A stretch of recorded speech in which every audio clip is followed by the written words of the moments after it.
అందరూ నమస్కారం అండి. నేను మీ కూని అక్కబాబు. నా ఛానల్ తొలిసారి చూస్తున్న వారు ఖచ్చితంగా సబ్స్క్రైబ్ చేసుకోండి. అలాగే వీడియోని పూర్తిగా చూసి లైక్ చేయండి, షేర్ చేయండి. మీ సలహాలు, అమూల్యమైన సలహాలు ఉంటే కామెంట్ బాక్స్లో తెలియచేయండి. ఇది ఎవరిని వ్యక్తిగతంగా దూషించే ప్రయత్నం కాదండి. ఇప్పుడు నేను రొటీన్కి భిన్నంగా అన్నట్టు రాజకీయాల వైపు వెళ్తున్నాను, అంటే మాట్లాడుతున్నాను. ఇప్పుడు ఈ మధ్య జరిగినటువంటి పరిణామాలని దృష్టిలో ఉంచుకొని మాట్లాడుతున్నాను. అందరూ సహృదయంతో అర్థం చేసుకుంటారని అనుకుంటున్నాను. ముందుగా మన మమతా బెనర్జీ గారు, దీదీ చూస్తేనే, ఆమె ప్రవర్తన చూస్తేనే ఒక పక్క కోపం వస్తుంది, ఇంకోవైపు నవ్వు వస్తుంది. కోపం ఎందుకు వస్తుందంటే, ఆమె ముఖ్యమంత్రిగా చేసిన నాళ్ళు హత్యలు, దోపిడీలు, విదేశీయుల్ని, రోహింగ్యాలని చేరదీసి, లక్షల కొద్ది మందిని చేరదీసి రాష్ట్రాన్ని భ్రష్టు పట్టించడం. వాళ్ళు భారతీయులు కాదు. చూడండి, కావాలంటే నిజంగా భారతీయులు అయ్యి ఉంటే ఇప్పుడు ఎందుకు వెళ్ళిపోవాలా? దేశం విడిచిపెట్టి ఇప్పుడు గుంపులుగా మందలుగా వలసపోతారు. ఎందుకని? వాళ్ళు ఎవరు బొమ్మన్నారు? భారతీయులైతే వాళ్ళని ఎవరేం చేస్తారు? కాదు కదా. ఏదో వచ్చేసారని చెప్పేసి, నాకు ఓట్లు వేస్తారని చెప్పేసి వాళ్ళకి ఓటు బ్యాంకు మార్చేసుకొని లేనిపోని ఇచ్చేసి రాష్ట్రాన్ని భ్రష్టు పట్టించింది దీది. మరి అలాంటప్పుడు కోపం రాక ఎలా ఉంటుంది? గెలిచిన తర్వాత కూడా హత్యా రాజకీయాలు ప్రారంభిస్తుంది. కాబోయే సీఎంకి పీఎం చంపేశారు కదా, ఇది హత్యా రాజకీయం కదా. ఇంతకన్నా నీచమైన చర్య ఉంటుంది. అందుకే ఆమె మీద కోపపడాల్సిన పరిస్థితి ఏర్పడింది. హత్యా రాజకీయాలు, దోపిడీ రాజకీయాలు, ఇదేనా పరిపాలన అంటే? పరిపాలన అంటే సంక్షేమం, ప్రజా సంక్షేమం, లౌకిక తత్వం పాటించాలి. ప్రధానికి హిందూ సమాజం బడి వ్యతిరేకంగా మాట్లాడడం, మీకు ఇతకేత అభిప్రాయాలు ఉండొచ్చు, దాన్ని ప్రజల మీద రుద్దేసి జనాలను ఇబ్బంది పెట్టేసి, ఎవరు దేశం కాని దేశం వాళ్ళని మన దేశానికి వస్తే ఇష్టానుసారంగా వాళ్ళకి అన్నీ ఏర్పాటు చేసి ఓటు బ్యాంక్గా మార్చుకున్న పరిస్థితి.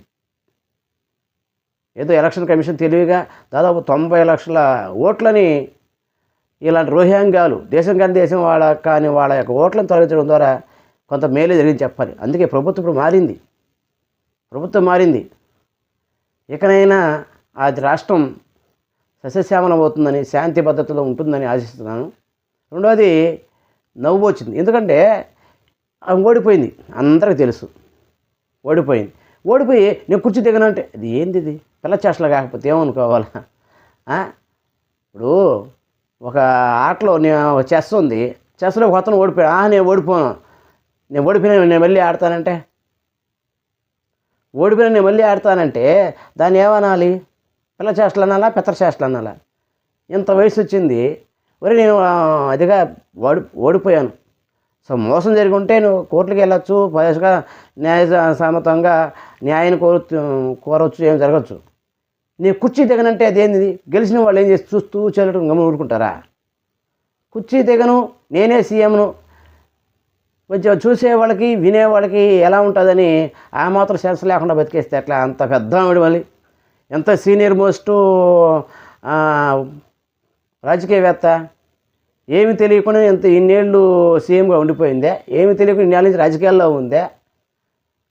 ఓడిపోతే ఒక వార్డు మెంబర్ అయినా సరే ఓడిపోతే గమనం అయిపోవాల్సిందే ఎంతకాలం ఉన్నా. అలాంటిది నువ్వు సీఎంగా వ్యక్తిగా ఒక పని మనిషి చేతిలో ఓడిపోయినావు. చూసుకో, ఒక పని మనిషి చేతిలో ఓడిపోయినావు. ఇంతకు మించిన ఘోరమైనటువంటి పరిస్థితి, ఓటమి చెప్పాలా? ఇంత తెలుసు కూడా నేను చేయను, నేను కుర్చీ దిగను, నేను రాజీనామా చేయను అంటే నవ్వు వస్తుందమ్మా. నీ వయసుకి మీ మీద మాకు గౌరవం కలగాల్సింది పోయి ఇప్పుడు నవ్వు వస్తుంది. ఒక పక్క కోపము, మీరు చేసినటువంటి దురాకతాలు, ఇంకో వైపు చూస్తే కుర్చీ ఆట ఆడుతున్నావు. నేను దిగనంటే నవ్వు వస్తుంది. పోనీ రాష్ట్రాన్ని సస్యశ్యామలం చేసామంటే అది లేదు. ఒక వర్గం అయిపోయి నిలబడిపోయి ఆ రోహింగ్యాలని చేరదీసి హైందవ సమాజాన్ని భ్రష్టు పట్టించాం. ప్రశాంతత లేకుండా చేసావు.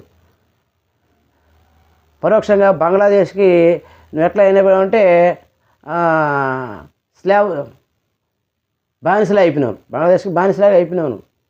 అలాంటి నువ్వు నీ కృషి తగినట్టు ఏం బాగుంటుంది?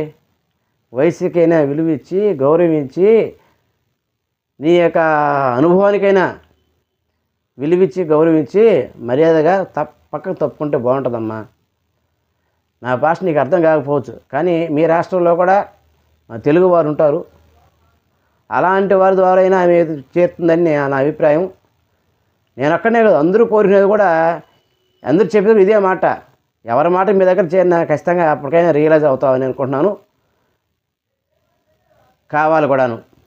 తర్వాత అయినా సరే చక్కగా ప్రతిపక్షంలో ఉండి ప్రజా సమస్యలకి పరిష్కారం కృషి చేస్తారని ఆశిస్తున్నాను. నమస్కారం.